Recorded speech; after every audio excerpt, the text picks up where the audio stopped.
शिवाय। ओम नमो नारायणाय। कर्म निवारण नरदृष्टि निवारण संचित प्रारब्ध आगमिक कर्म निवारण तुलाभार काल भैरवाय नमो नमः। ओम दिगंबराय विद्महे गजवाहनाय धीमहि तन्नो कपाल काल भैरव प्रचोदयात्। ओम इंद्राणी शक्ति देव्यै नमोस्तुते। हरि ओम। మా ఛానల్కి స్వాగతం. చూస్తున్న వీక్షకులకు ప్రేక్షకులకు ప్రియ కాళ భైరవ భగవద్బంధులకి స్వాగతం పలుకుతూ మమ్మల్ని ఎంతగానో ఆదరిస్తూ ఉండబడినటువంటి ప్రియ సోదర సోదరీమణులకు అందరిపైనను సనాతన ధర్మ సంరక్షకులకు జ్యోతిష్య అభిమానులకు అందరికీ కూడా స్వాగతం పలుకుతూ ఆదివారం అమావాస్య పుష్యమి నక్షత్ర సందర్భంగా అందరికీ నిండు నూరేళ్ల ఆయురారోగ్యాలను ప్రసాదించాలని శ్రీ కాళీ సమేత కాళభైరవ స్వామిని వేడుకుందాం. ద్వాదశ రాశుల్లో గ్రహ గమనాన్ని ఒకసారి వీక్షింపచేద్దాం. వృషభ రాశిలో కుజుడు మరియు దేవగురు బృహస్పతి సంచార స్థితి. కర్కాటక రాశిలో రవి సంచార స్థితి. సింహరాశిలో బుధ శుక్ర సంచార స్థితి. కన్యరాశిలో కేతు భగవానుడు సంచార స్థితి. కుంభరాశిలో శని భగవానుడు వక్రగమన సంచార స్థితి. మీనరాశిలో రాహు సంచార స్థితితో ద్వాదశ రాశుల్లో గ్రహ గమనాలు ఈ విధంగా ఉన్నాయి.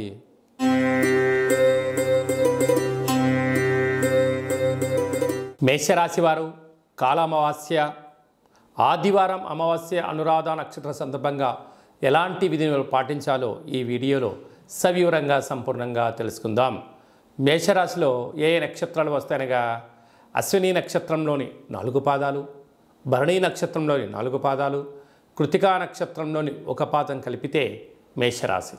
చాలామందికి పుట్టినటువంటి కాల సమయంలో డేటా బర్త్లు లేనటువంటి కారణం వలన పేరు యొక్క మొదటి అక్షరాన్ని అనుసరిస్తూ ఆ రాశిని తెలుసుకునే ప్రయత్నం చేద్దాం. చూ, చే, చో, లా, లీ, లు, లే, లో, ఆ అక్షరాల వారందరూ మేషరాశి జాతకులే. మేషరాశి యొక్క అధిపతి కుజ భగవానుడు. వీరికి ధనవాకు కుటుంబ స్థానంలో కుజుడు సంచారం చేయడం వల్ల కుజదోష ప్రభావము కారణం చేత దయచేసి అప్పులు ఇవ్వద్దు, అప్పులు తెచ్చుకోవద్దు. అక్కడే దేవగురు బృహస్పతి సంచారం చేయడం వలన రుణ సమస్యలు, రోగ సమస్యలు మీ మీద పడకుండా చూసుకునే మానవ ప్రయత్నం చేయగలగాలి. విద్యా వినయ సంపన్నం అంటారు. విద్య ద్వారా వినయం, వినయం ద్వారా ఉద్యోగం, ఉద్యోగం ద్వారా ధనం, తెచ్చినటువంటి ధనాన్ని ఎలా సద్వినియోగపరచుకోగలగాలి, దుర్వినియోగం ఎలా ఆపగలగాలో దేవగురు బృహస్పతి యొక్క సలహాలు సూచనలు ఉంటాయి. కనుక మీ మనస్సు మాట మీరు వినండి, ధర్మబద్ధంగా ఉండండి.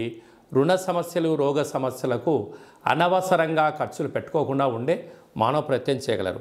అర్ధాష్టమరవి ఎందుకనగా ఆదివారం రోజు అమావాస్య. అందులో మేషరాశి వారికి కర్కాటక రాశిలో రవి అర్ధాష్టమంగా సంచారం చేయడం వలన ఎవరు చేసినా చేయకపోయినా మేషరాశి జాతకులు ఈ మాసాంతము ప్రతిరోజు సూర్య నమస్కారము, సూర్య భగవానుడికి అర్ఘ్యం వదిలిపెట్టడము, తెల్ల జిల్లేడు వృక్షం దగ్గర దీపం పెట్టడము చాలా అవసరము. అలాగనే సూర్యాసనాలు, సూర్యోపాసన, నది స్నానం చాలా అవసరం అని చెప్పి గుర్తుపెట్టుకోగలగాలి. కనుక ఇలాంటి కాల సమయంలో తెల్ల జిల్లేడు యొక్క వృక్షం దగ్గర దీపాన్ని పెట్టడం, ఆ యొక్క వేర్లు తీసుకొచ్చి ఇంట్లో పెట్టుకోవడం వలన మేషరాశి వారికి అర్ధాష్టమ రవి దోషము, కుజదోషం తొలగిపోతుందని చెప్పి గమనించాలి. మీ జన్మ నక్షత్రం రోజున అష్టమి అమావాస్య తిథి ఎందున దయచేసి దూర వాయు జల ప్రయాణాలు పెట్టుకోవద్దు. అదే కాకుండా వాగ్వివాదాలకు వెళ్ళొద్దు, అపోహలకు వెళ్ళొద్దు, చిన్న చిన్న విషయాలకు ఆందోళన తగదు. ఇలా అయినట్లయితే వాహన ప్రమాదాలు కానీ, మృత్యుదోషాలు కానీ, అపమృత్యు దోషాలు కలిగే అవకాశాలు మాత్రమే ఉన్నాయి. కనుక వీలైనంత వరకు మౌనం, ధ్యానం, జపం, తర్పణం, అవగాహన, మేధా సంపత్తి, ఆరోగ్యాన్ని కాపాడుకునే ప్రయత్నం చేయాలి. లేకపోతే దీర్ఘకాలిక వ్యాధుల ద్వారా అనేక రకాలమైన ఇబ్బందికి గురయ్యే పరిస్థితి ఉంటుంది. సాఫ్ట్వేర్ ఉద్యోగస్తులు, హార్డ్వేర్ ఉద్యోగస్తులు, వ్యవసాయ సోదరీమణులు, గృహ భవన నిర్మాణ కార్యక్రమాన్ని ఆచరింపజేసేటువంటి వారు, అలాగే రాజకీయాలు, విద్యావేత్తలులో ఉండబడిన వారందరూ కూడా 1-2 సార్లు ఏదైనా పని చేసేటప్పుడు ఆచితూచి నిర్ణయం తీసుకోవడం మంచి నిర్ణయంగా భావించగలగాలి.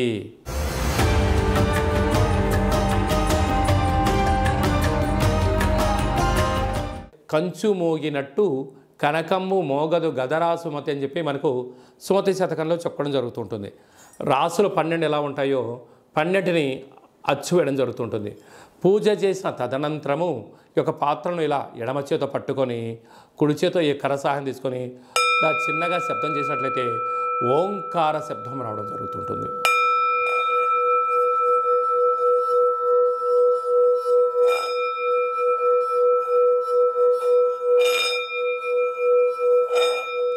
ఈ ఒక ఓంకార శబ్దం ధ్వని వలన మానవుని యొక్క శరీరంలో చక్రాలు వికసింపచేయడం, ఇంట్లో ఉండబడినటువంటి దరిద్ర దేవత బయటికి వెళ్ళడం, గ్రామంలో సంచరించేటువంటి మహాలక్ష్మి దేవత గళ్ళు అంటూ మన ఇంటికి రావడం, మన ఇంట్లో అమ్మవారు కూర్చోవడం వలన సకల ఐశ్వర్యానికి, సకల ఆనందానికి అపార కుబేర సంపన్నులు అవుతారని చెప్పి గమనించాలి. ఈ యొక్క కాళభైరవ స్వామి అక్షయ పాత్ర మరియు మీకు ఒక కాళభైరవ స్వామి ఒక పిరమిడు, డాలరు, కంకణము, కాళభైరవ హోమం చేయించడం జరుగుతుంది. మీకు వాట్సాప్ కాల్ ద్వారా ప్రత్యక్ష ప్రసారాన్ని కూడా చూపించడం జరుగుతుంది. ఆసక్తి గలవారు ఈ కింది నెంబర్ సంప్రదించి ఆ అక్షయ పాత్రను ఇంట్లో ఉంచుకోవడం వలన అద్భుతమైన ఆనందం, ఆరోగ్యం మీ సొంతమవుతుందని చెప్పి గమనించాలి. అలాగనే మీ వ్యక్తిగత జాతకం తెలుసుకోవాలనుకుంటున్నారా? మీ పుట్టినటువంటి కాల సమయంలో మీకు తల్లిదండ్రులు పెట్టినటువంటి పేరు, డేటు, నెల, సంవత్సరం, సమయం వ్రాసి పంపించినట్లయితే 100 సంవత్సరాల జాతకాన్ని వ్రాసి సవివరంగా పంపించడం జరుగుతుంది. మీరు పుట్టినప్పుడు గ్రహ గమనాలు ఎలా ఉన్నాయి, ప్రస్తుతం ఎలా ఉంటున్నాయి, రాబోయే కాలంలో ఎలా ఉండబోతున్నాయో సవివరంగా సంపూర్ణంగా తెలియజేయడం జరుగుతుంటుంది. అలాగనే చాలామందికి పుట్టినటువంటి కాల సమయంలో డేటా బర్త్లు లేనటువంటి వారందరికీ మీ పేరు యొక్క మొదటి అక్షరాన్ని అనుసరిస్తూ రాసి తెలియచేస్తూ ప్రస్తుత కాలమాన ప్రకారంగా గ్రహ గమనాలు ఎలా ఉన్నాయి, భవిష్యత్తులో ఎలా ఉండబోతున్నాయో అనేటువంటి విషయాన్ని తెలియచేస్తూ రమణ శాస్త్రం ద్వారా అనగా గవ్వల ద్వారా భూత, భవిష్యత్, వర్తమానాన్ని తెలియజేయడం జరుగుతుంది గవ్వల ద్వారా. కనుక డేటా బర్త్లు లేనటువంటి వారికి గవ్వల ద్వారా జ్యోతిష్యాన్ని చెప్పడం జరుగుతుంది. కనుక మన వ్యక్తిగత జాతకాన్ని తెలుసుకుందాం, గ్రహాలలో ఉండబడిన దోషాలను తెలుసుకుందాం, తినేటువంటి ఆహారాల్లో, వేసుకునే వస్త్రాల్లో, చేసే పనుల్లో స్వల్పమైన మార్పులు చేసుకుందాం. అద్భుతమైన, ఆనందకరమైన, ఆరోగ్యకరమైన, కుబేర సంపన్నమైన జీవితానికి స్వాగతం పలుకుతాం. కనుక ఆసక్తి గలవారు ఈ కింద సంప్రదించి అపాయింట్మెంట్ తీసుకొని సంప్రదించగలరు. అలాగనే మీ అబ్బాయికి కానీ అమ్మాయికి కానీ ఎంత ప్రయత్నం చేసినా వివాహం అవ్వడం లేదా? ఎందుకు వివాహం అవ్వడం లేదు? జాతకంలో ఎలాంటి దోషాలు ఉన్నాయి? వివాహం ఎప్పుడవుతుంది? ఎలాంటి అబ్బాయితో అమ్మాయితో కలపడం వలన వీరి యొక్క గణగుణాలు బాగుంటాయో తెలుసుకోవడం జరుగుతుంటుంది. కనుక జాతకాన్ని తెలుసుకుందాం, మంచి వివాహ సంబంధం తెచ్చుకుందాం, భావితరాల్లో మంచి ఆనందకరం జీవితం పొందుదాం. కనుక వచ్చేటువంటి జాతకాన్ని వధూవరుల యొక్క పాదాలు, గుణాలు, సంతాన యోగము, అలాగనే విదేశీయాన యోగము, ఎలాంటి యోగాలు ఉన్నాయో కూడా తెలుసుకుందాం.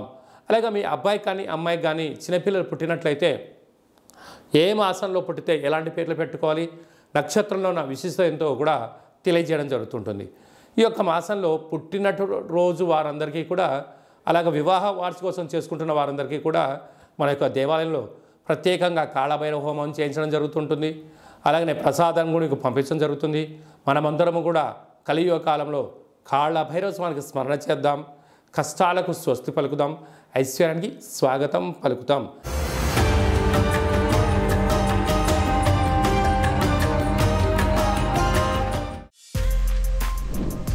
For more videos like this, subscribe Big TV channel.